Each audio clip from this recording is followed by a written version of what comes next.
Who are your favorite wrestlers growing up? Who made you become a wrestling fan? Are you still a fan of that person to this day? Do you still go back and watch their matches? Do you regret some of those decisions?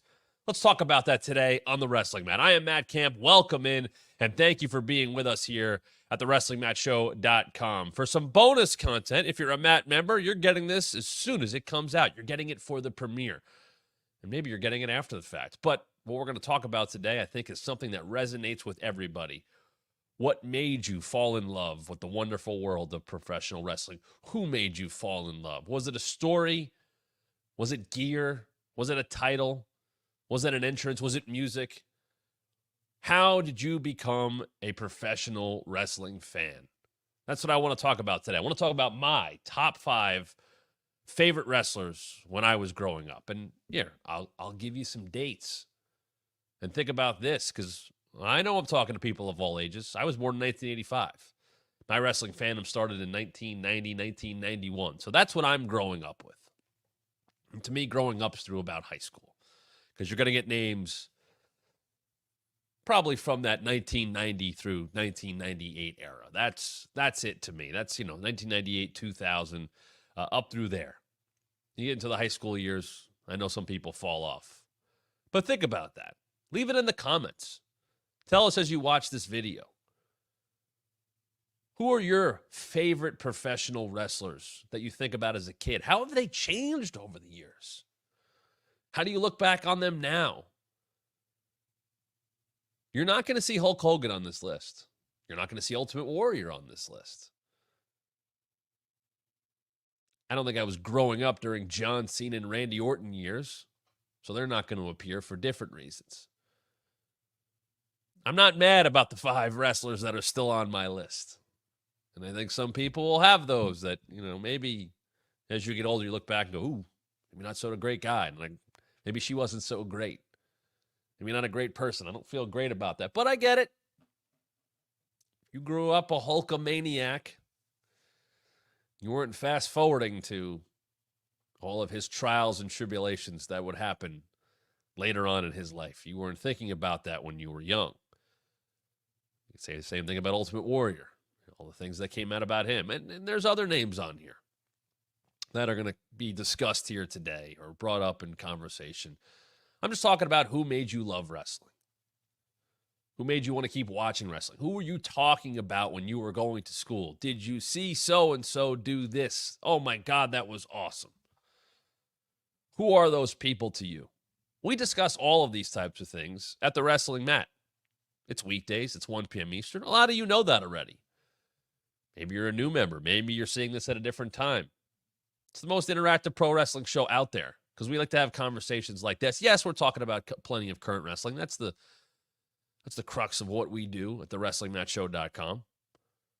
But I love having the discussions of why people are fans, what still sticks with them, stories that stick with them. We break down wrestling from different angles on this show, and I like to look deeper. I always bring up the idea of it's the characters that connect with you. Maybe there's a match that you saw that blew you away, but it's because you became invested in the wrestlers you saw. That's the memory that sticks with you. And it's also sometimes, we'll probably do a future video on this, the 5 wrestlers you hated the most. And that's not necessarily a bad thing. To quote someone who's on my list, that's a good thing. I don't mean hate as in, that person's terrible. I mean hate as in love to hate. I mean, they were good heels. They made you like your good guys more, or whoever your wrestlers were. It made you like their opponents more. They're doing their job. That's for another video, for another time. But let's start. Now, I will say, once again, I was born in 85. You do the math. Think about what I grew up with, the years I grew up with, the end of the golden era, the end of Hulkamania, into the new generation, into the Attitude Era. I'm right there. I was lucky enough to get all that stuff. And I will say I never stopped watching. I had friends that I would talk about wrestling with in middle school and high school, and that was it. And they discovered other things. They discovered relationships, love, They went to college and they studied and they learned things and they left wrestling behind them because they outgrew it. And I know that happens. And I know people have come back for various reasons. I know people come back because of that nostalgia factor. I know people that come back because, hey, I can watch Peacock or the WWE Network or YouTube and this old stuff, and then you see a recommended video, perhaps like this one. And it brings you back and you go, wait, that's going on now? Oh, I'm sure 2025 will bring wrestling fans back who are John Cena fans, who haven't been around to watch what's happened since then. I'm sure the boom of wrestling over the last year is bringing people back. And it's why we see biographies on A&E or documentaries on Peacock or wrestlers just popping back into pop culture. Because WWE and any smart wrestling company will try to make the most of everything that they own, current and the past. That's why Legends deals exist. That's why at SummerSlam we saw the Legends box with DDP and the Steiners and Kevin Nash and Miss Jackie and Sergeant Slaughter. There's something cool to that. It's why at WrestleMania season, whether it be at WWE's own sponsored events or WrestleCons that happen or any of the big WWE shows that bring other companies into town, that people are still signing to this very day, signing pictures, promoted with pictures that were taken 30, 40 years ago because people recognize them from those times, and that's what connect. You see wrestlers that are in their 60s and their 70s, and they're being advertised with a promo picture that was taken in 1991. And you know what? That's how a lot of people want to remember those people. Nostalgia is a very important part of wrestling. Nostalgia, when used correctly, is a great part of wrestling. It can connect generations. I always said wrestling is one of the few things where someone who is brand new to wrestling, let's just say as a wrestler, can end up on the same card as someone who's been at WrestleMania. Can wrestle on the same show. Tom Brady isn't playing football with Pop Warner kids on the same day. Patrick Mahomes isn't playing football with people who are just learning how to play football. But in wrestling, that can happen. You go to an indie show, you're going to see a legendary name. You're going to see a bunch of people you may not know. But you'll know those names down the road. I've been to those shows. It's a pretty cool thing. And hopefully, sometimes those legends that are on the shows are willing to talk, are willing to give advice. I've seen shows in front of gyms of 50, 60 people, and hey, Farouk's getting a hot dog outside. There's Ron Simmons getting a hot dog. No ketchup, damn. I witnessed that happen once on a show that my friend was wrestling on, who doesn't even wrestle anymore. Wrestling's cool in that way. Legends pop up on some of these shows with people who have barely started in the business. And I also think it's cool that maybe a young fan who has only seen Raw or SmackDown or Dynamite or whatever it may be goes to an indie show and has no idea who a legend might be seeing on the card. And Sergeant Slaughter doing a signing or trying to think who. Matt and Jeff Hardy at this point in time. You might not know them for certain runs. And Kevin Nash has talked about this so many times. I'm seeing 6-year-old kids at signings wearing NWO shirts. NWO is going to turn almost 30 years old soon. Those kids were negative 20-something. But why? Nostalgia also connects families who watch wrestling together. I love those stories. Well, my grandfather watched Bruno Sammartino, and now he watches Roman Reigns with me. My grandmother loved Dusty Rhodes growing up, and now I'm a Cody Rhodes fan. And a lot of that, you know what? A lot of that is part of character sometimes. Sometimes it can be too much. The story of Cody Rhodes winning the WWE Championship dates back to his dad and was correctly used in that way. that the Rhodes family can never bring home the top championship in the top company in professional wrestling. And using Dusty's name the way it was used, telling Cody's story, having Cody pose with the championship his father wasn't able to hold, or the various championships that his father did hold. They were both NWA World's Heavyweight Champion. They did similar things, but then Cody did what no one else in his family could do. He became WWE Champion, and they told that story through nostalgia. Then Now Forever is certainly a catchphrase. It's a nice corporate lingo. It's good PR. It's good marketing. It's also true. It's also business. WWE would love to have generations of fans. They would love to connect that. Yeah, you got to create new fans, but they would love to have families that pass that along. My first show was in February 1992. My dad took me to Madison Square Garden. I'd been watching wrestling for a couple years. It was a month after Ric Flair won the WWF Championship in the Royal Rumble. And I got to see on that day Undertaker and British Bulldog and Roddy Piper and Repo Man and Ric Flair and Hulk Hogan and Sid. I saw them all on the same show. My dad took me to that show. My dad wasn't a big wrestling fan. He liked the spectacle of it. He didn't care that I watched it. But he enhanced my fandom. My parents encouraged my fandom.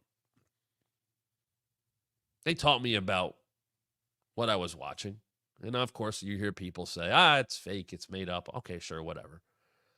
I think I knew that from a young age. I think I was on the internet at 9, 10 years old on CompuServe. And yes, I'm dating myself. You can Google what CompuServe was or America Online.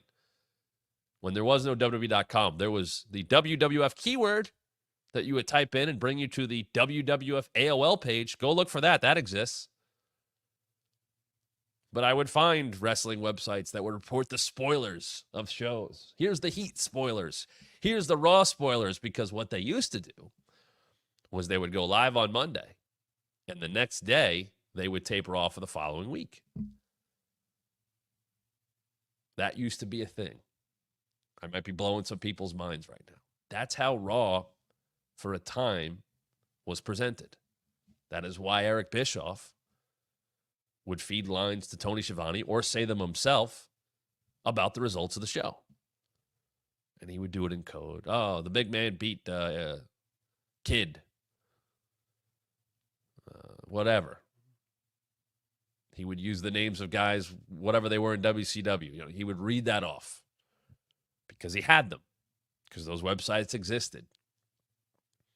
And yeah, I know about Bill Apter and Dave Meltzer and Wade Keller and all that. But then more and more sites came out. People were calling in the results or sending in via email the early here's what happened on Sunday Night Heat tonight that they taped before Raw. Here's the Raw tapings. Here's this. Now, forget it. Every piece of results gets out as soon as it happens live. House show results get reported.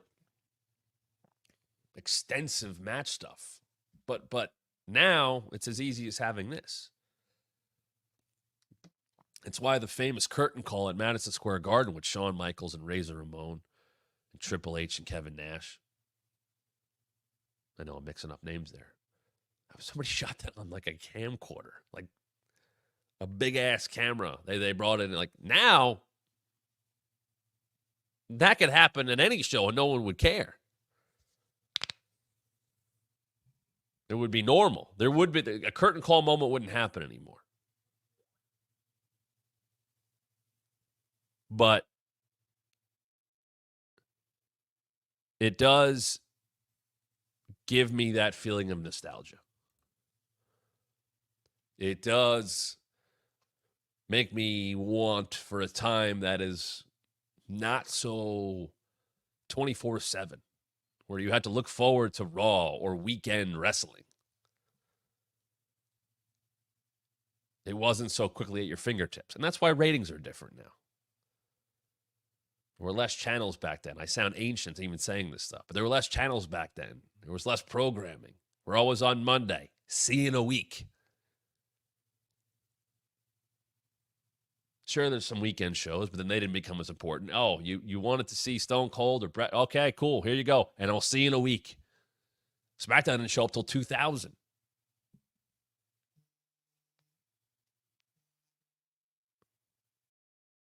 So let's get into my top 5 favorite wrestlers of my childhood without further ado. This is coming in at number 5, the only name on the list that I enjoyed for being a heel. Everybody else on here, young Matt Camp, starting to speak in the third person. Sorry, I always have to do that when I think of Dwayne. And then I realized I shouldn't become a fan of these guys because they're terrible people, but I didn't find that out till 30 years down the road. Anyway, I just can't help myself. Everybody else on this list is a babyface, or I liked them because they were baby faces. Not this guy. Number 5 in the list, and I don't have representations for everybody, but I have representation for a lot of them. This is the representation of Mr. Perfect. With that right there. Number 5 on my list, Mr. Perfect, Curt Hennig. Probably because I was a sports fan. I distinctly remember the vignettes. Wade Boggs throwing the football to himself. The 40-foot putt. Felton Spencer. There you go. There's a name. Former Minnesota Timberwolf playing basketball with him. Everybody going, perfect. I thought how he walked to the ring was cool. I thought his singlet was cool. I thought when he, with the gum, and if I was a real pro, I would have had gum there and smacked it across my room here. But I didn't do that because I'm not Mr. Perfect. There was something cool about Mr. Perfect.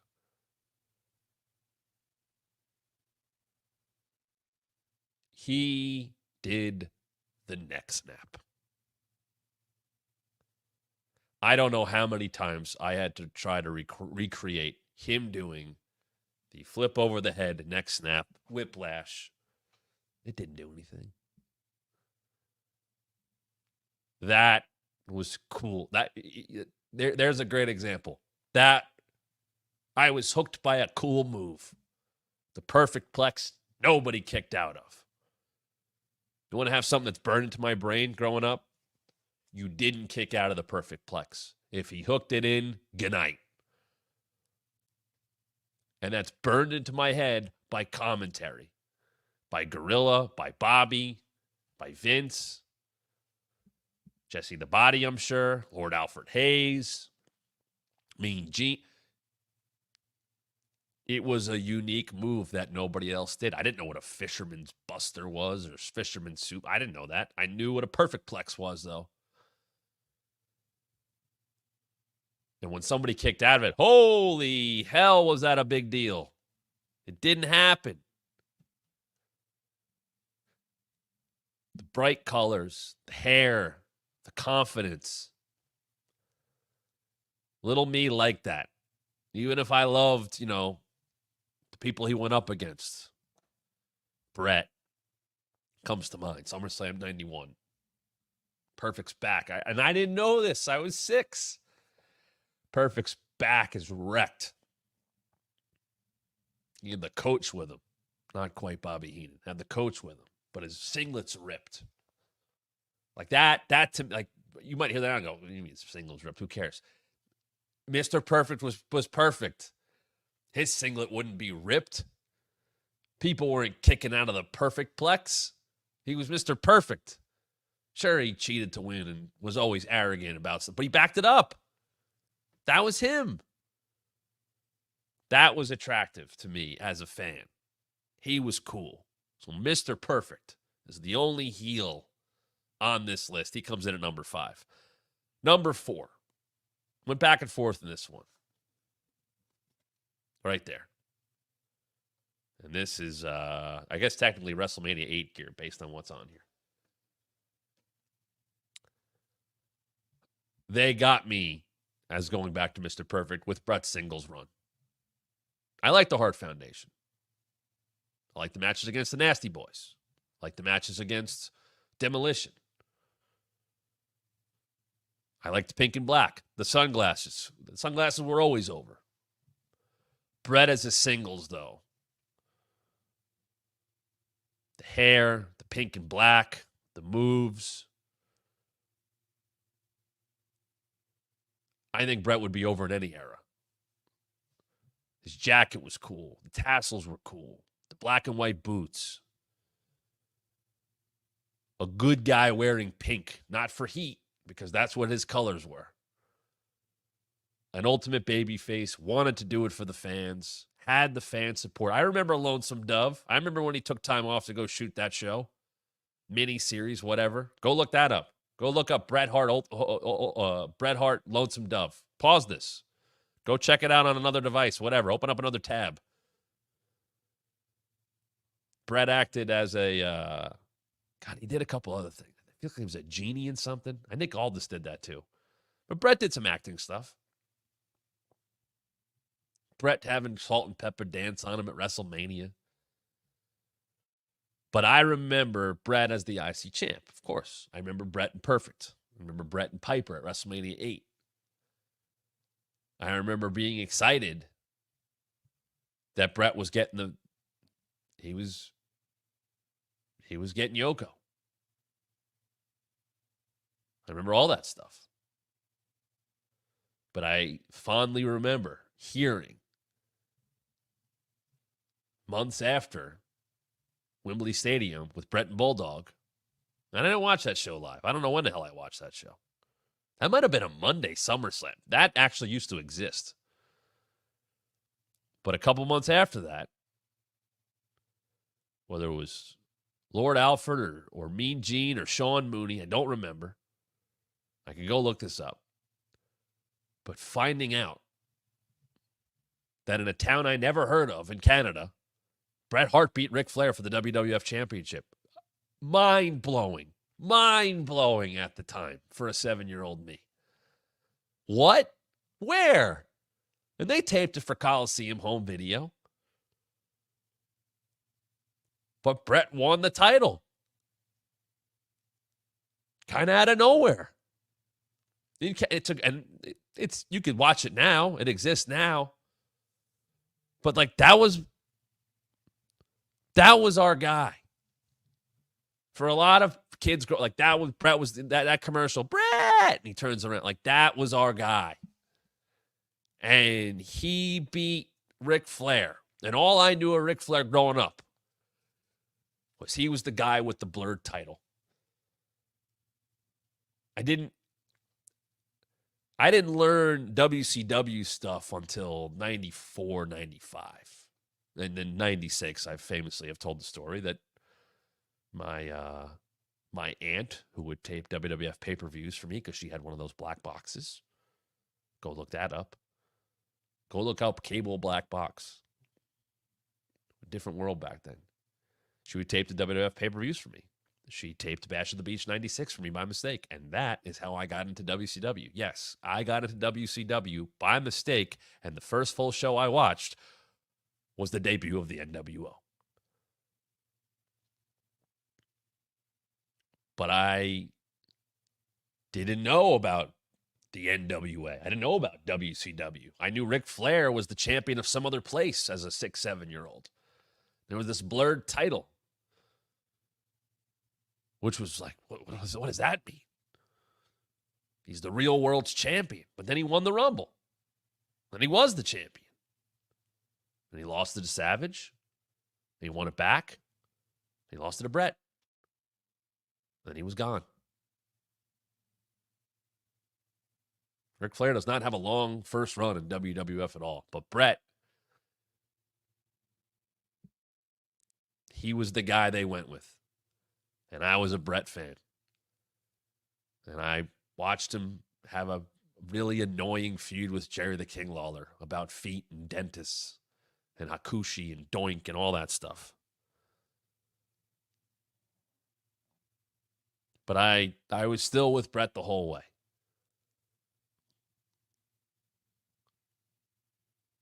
We'll get to the other part of that in a little bit. Because you don't always have to make a choice. That's a hint. Number 3, though. And I went back and forth. I could have put Bret in 3. I put DDP in 3.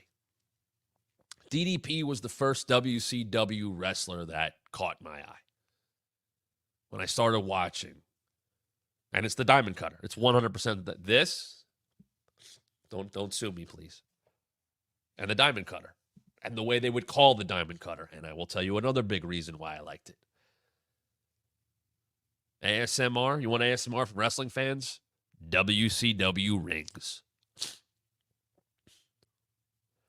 For whatever reason, the mic job, how they were built, they were a little smaller than WWF rings.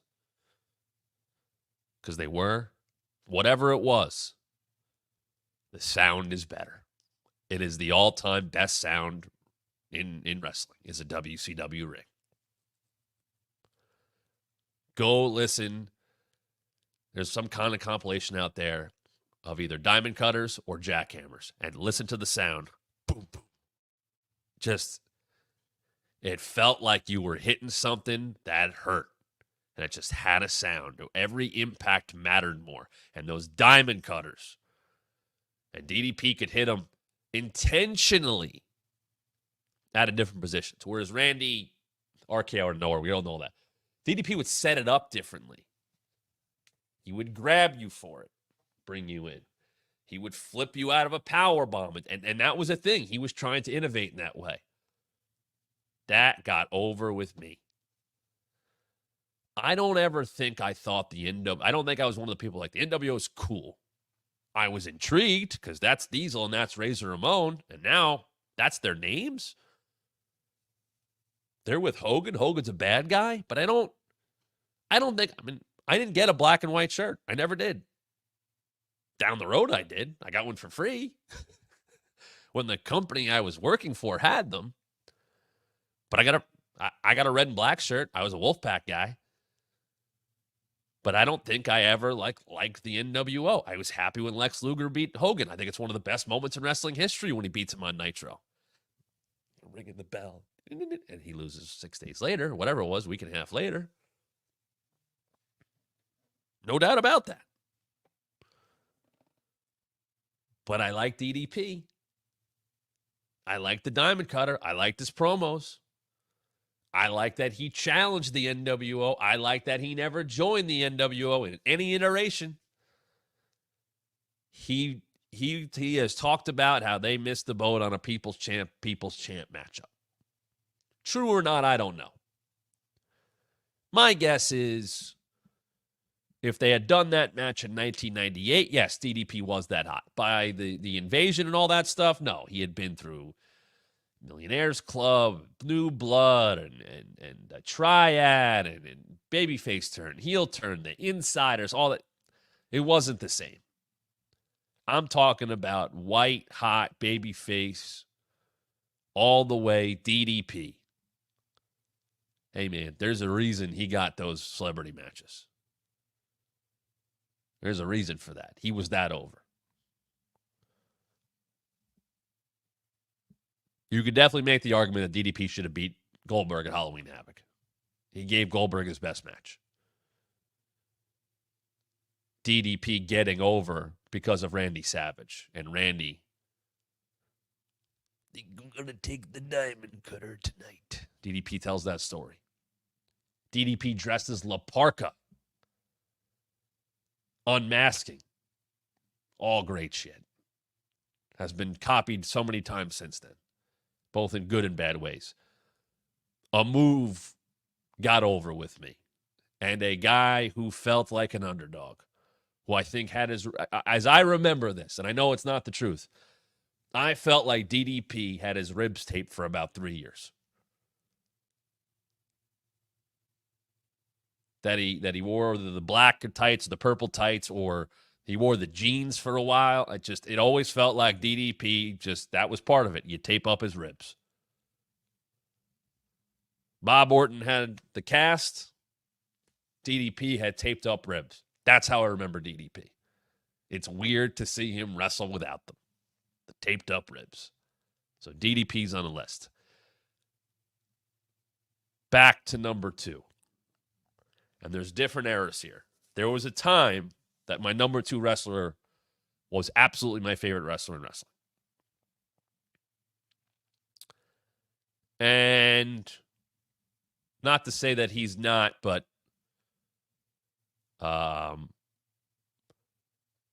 I bought everything that he did. I'm not saying I bought merch. I'm saying I bought his character. I took the journey. Number 2, and what a representation of him, Shawn Michaels. My sister is about 6.5 years younger than me. Doesn't watch the product like she did growing up, but watched it when I watched it, and she liked Shawn. And I vividly remember being in my parents' room, watching TV, watching Raw. I think I had it taped. I want to say that I watched it with her after. And God, she was, let's see, this is 97. So she would have been like 6 years old. I would have been like 12, 13 years old, whatever it was. And we watched and got sad, and I think cried, when Shawn Michaels lost his smile. Good God, that sounds ridiculous now when you know all the stories behind it and everything. But little kids watching our favorite wrestler be sad, can't be champion anymore, giving the title to the commentator, that was a bummer. We were Shawn fans. I always liked watching Shawn. I liked him on the Rockers. He was one of those guys that captured me with his matches. His gear was cool, the hearts, the mirrors. You know, Shawn was one of those guys who I think connected with a lot of people because of his full-on presentation, and obviously one of the greatest in-ring workers of all time. But I think one of the best stories told in the company is Shawn from Rumble 95 to Mania 96, Mania 12. Winning in 95 from 1, being the heel, having to fight his former best friend, losing, turning babyface soon after. The Syracuse stuff, he's out of the way. What happened to him? Coming back to fight Owen, to fight Jeff Jarrett, having great matches, great feuds, to get back to the Rumble in 96, to eliminate Diesel with the super kick, to win the Royal Rumble, to move on, to get the boyhood dream, Jose Lothario, the training montages of Bret and Shawn getting ready for a 60-minute Iron Man match, unheard of. Unfortunately, overrated and kind of boring. But I was hanging in with it. I look back now, and you got to think about that. That's why I said top 5 wrestlers growing up. That list probably looks different. You probably look back on people differently. I like my lists. I know I liked Ultimate Warrior for a time growing up. I would never put him on a list now for a lot of reasons. But for Shawn, I was in on everything. I was hanging on every bit of WrestleMania 12 in the Iron Man match. And the sharpshooter at the end that he hangs on to and then comes back, and I was like, he's got to win now. Super kick. And he wins. And he bows down at the title. And here we go. That boyhood dream felt like my boyhood dream. That's how I look at that. And, I think I appreciated the Mind Games match with Mankind way later in life. I thought the table spot was crazy, but I was like, there's all these guys that ran in, because there was a bunch, Vader and Taker and all that stuff that was going on. Goldust, whatever. And I remember when Shawn came back in 2002, so I would have been 17 years old. I remember when he was gone, I was bummed. But when he came back and he had that match with Triple H, And they had a hell of a match. And he won, but then he got crushed after. And I was like, he's back. He had the weird haircut, but he was back. And then we got a whole second run of Shawn in a lot of different ways. He was one of those people that when I worked at WWE, when I finally got to interview him, and I got to do it a couple, like, I remember the first time, and I knew I was able to write questions and do things, I was very much of like, okay, I get to ask Shawn Michaels about all the stuff I watched growing up. I get to bring up 1 foot, 1 foot, one, on the same episode with Kofi Kingston sitting next to me, we're talking to Shawn Michaels about the Royal Rumble. Those are moments that I will look back on no matter what happened with me there. I got to talk to Shawn Michaels about the 1995 Royal Rumble with a guy who was synonymous with the Royal Rumble sitting next to me, also asking as a fan. That's a cool moment. Shawn talking about that, and, he says, man, Kofi had to keep coming up with those spots year after year. But Shawn having that 1 foot spot where it looked like he was out of the Rumble and nailed it perfectly, and they get the camera shot, and he comes back over and he knocks Bulldog off the top rope. It's like, wait, no, he didn't. No, he got eliminated. No, he didn't. 1 foot, 1 foot, 1 foot. And he came back over, and he skinned the cat, and he created his own Rumble spot. I got to talk to Shawn a few times. He once talked about Seinfeld. He's like, oh, this feels like, Independent George. And I was like, are we making Seinfeld references with Shawn fucking Michaels here? When I went down to NXT and I sat next to him when he was running NXT, on a show we had Braun Breaker on and Mandy Rose on, right in the middle of 2.0. And I sat next to Shawn Michaels. I had Shawn Michaels in my ear doing commentary for Level Up. Getting to walk past, the gorilla position in NXT and saying, hey, thanks, Shawn. Hey, good job today, kid. And yeah, Shawn's had his mess ups and all that stuff like that. But that's the kind of stuff. It's not about being starstruck, and I certainly had a respect for him, and I wasn't like fanboying externally, but internally, I took those moments in. The guy I watched growing up was making Seinfeld jokes to me. I'm talking to him about the biggest moment of his career. Hell, he's on the headsets when I'm calling a show. Those are pretty cool moments. And I remember telling my sister about that. And I'm like, I'm sitting next to Shawn Michaels. And I knew that was a cool thing to share with her. And I hope other people have had those opportunities. That's come up a lot. Take the picture. Wrestlers saying to other wrestlers, take the picture. Get that, get that image. Punk posts that stuff a lot. It's cool to have those. Whether you're sharing it with the public or not, I have stuff on here that people will never see. But I'm happy I got the moments. Which brings me to number one. And this is not a controversial choice. But I'll pull something off of here that has nothing to do with why I like him. Because it's sitting here. Stunning Steve Austin. But when I liked him, why he's my number one favorite wrestler, he's Stone Cold Steve Austin. You're probably like, cool, man. Number one, what a reveal. Yes, but I'm not going to lie. I'm not going to make a list for the sake of clicks. He is the person that I watched every week when wrestling was at its height at the time that everybody was watching, that we would come into homeroom and talk about when we were 12 years old, 13 years old, 14 years old, 15 years old. Because he doesn't have a lengthy run. That's the thing. Far different. Far different.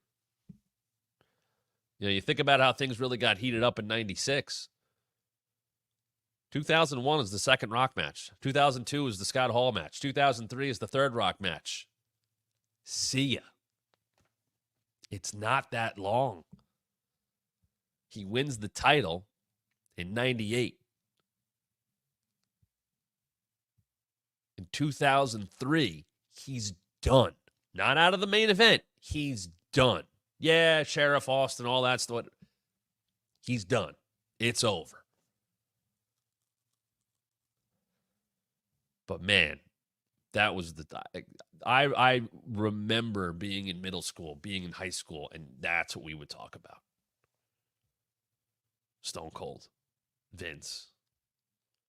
I can't tell you the amount of times that I tried to stunner a friend or they tried to hit me with the stunner. Like, that was just, don't try this at home, kids. But you did that. The stunner, I got an argument with my fiance the other day. She's like, what do you think's the best wrestling move of all time? She's like, the stunner. She's like, what a terrible answer. How boring that is. I was like, get at it. You don't understand the impact that move had on everybody. I'm sure, and I know kids got suspended in school because they were trying to hit the stunner, not to hurt their friend, but because it was the cool thing to do, because we saw it on Monday nights, because when he did it, the place went nuts. And JR would go nuts on commentary, and Shane would sell it big, or The Rock would flip over on his head 9 times, or whatever. Vince would take a good one half the time. He did everybody with them. Those times we would come out and wreck matches. He stuns Jeff Jarrett and does the strut. Stunning D'Lo on the car, the stuff with the Nation. Stone Cold coming out in a Jeep to fight the Nation.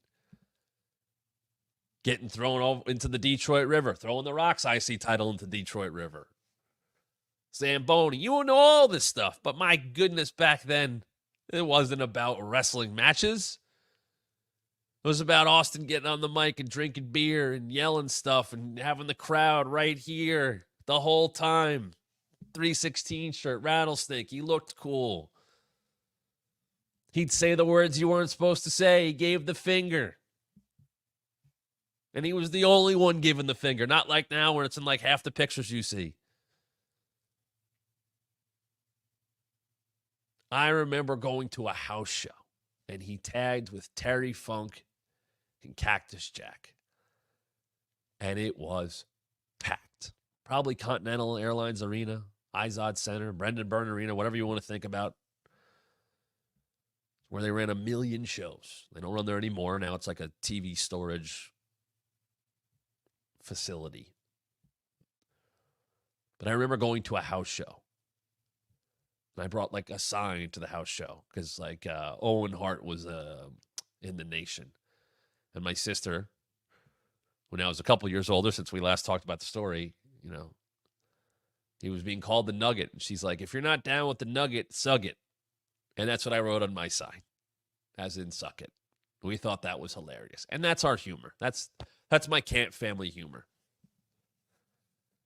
But I remember Austin, the main event with those guys. I should look this up. And I didn't know any. I mean, I knew I wasn't at a Raw, but the crowd. This is what he was doing. He was the guy. He's the champ, and everybody got that experience. I've talked about that recently on an episode of the Wrestling Mat, where it's not about the match. It's not about being on a show that's on Raw or SmackDown. It's people want to get the experience, to say they had the experience. John Cena wrestling dark matches years ago wasn't about him being on Raw or SmackDown. It wasn't about fans not getting him on Raw or SmackDown. They got him that night. He was advertised. He showed up after the show was over. The TV show was over, but that live crowd still got John Cena. That's why Raw people come over and work SmackDown dark matches and vice versa. Cody did that a bunch. Roman did that. You work the show, you're not on because it adds some value to the ticket. You get the experience. Stone Cold would give you the experience. I think he also was having the time of his life on top. But you got the experience if you went to a show, no matter when it was or where it was. And if it was on Raw or SmackDown, didn't matter. The old Bruce, Hogan must pose, Austin must hit stunners and drink beers. Which is, I never wanted to drink beer because of that. I mean, I then ended up drinking some beers. But way after the fact. I wasn't like, well, he's doing it. I want to. No, I think I did it with sodas and stuff like that. And I think my family was smart enough to only play to that. But I think about like those memories of Austin and appearing on shows and, TV Guide with Austin on it. And he used to make appearances on talk shows. He was on Regis, and Regis had the Philbin 316 shirt, stuff like that, or whatever the hell it said. And then it's cool to go back and go, oh man, he was stunning Steve Austin. He was in the Hollywood Blondes. He wrestled in Japan? I recently talked about the time I met Steve and how cool it was to see him at WrestleMania and to be backstage and watch him be so locked in the shirt, in the jorts. The guy was my favorite wrestler of all time.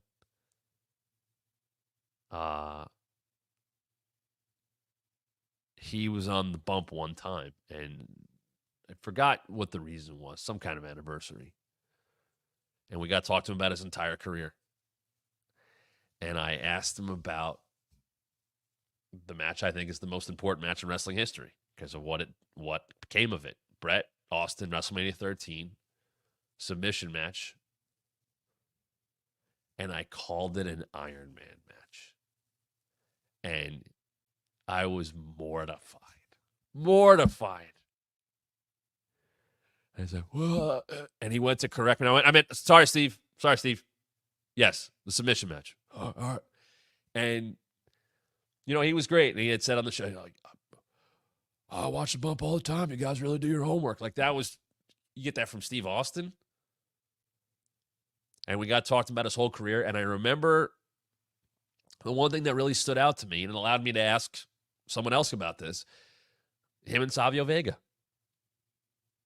Having the Caribbean strap match, at Beware a Dog, and the lights go out, and they got to do it again. Talking to him about that, and then talking how much he gave credit to Savio Vega for getting him to where he needed to be. You know, that was coming out of Ringmaster, and DiBiase was going to be done, and okay, now we're going to go into Steve Austin. And God, he loved working with Savio. And I got to talk to Savio a couple times about that, and how much he loves Steve. And that's not something you probably think about with Austin. You think about Rock, and you think about Triple H, and Kurt Angle, and Bret, and Owen, and Taker. But there is a connection between those two guys that still exists, and that's what Steve is. Steve, there's probably stuff that I love or you might love of Austin's that he doesn't love for some reason. He's told the story about WrestleMania 15. He's about to beat The Rock for the championship. He's head somewhere else. He's going through a divorce. He forgets his vest at home.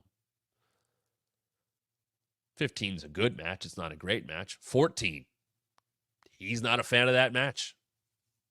Shawn was taped together. His back was a mess. He knows they had more. He didn't like that. And you can look. He doesn't love that Tyson fast counted. Because he does. Doesn't really take away from the moment, but it's interesting to hear someone like that who's been to the top, what they like about their career and what means a little bit more. Him and Savio meant a little bit more, and it's cool to go back and look at that and go, oh, this is important to him. And for a guy who's that good, there's a great, when Austin used to do his podcast before Broken Skull, he did one where he watched back him and Rock at 17, which is considered, you know, one of the heights of wrestling.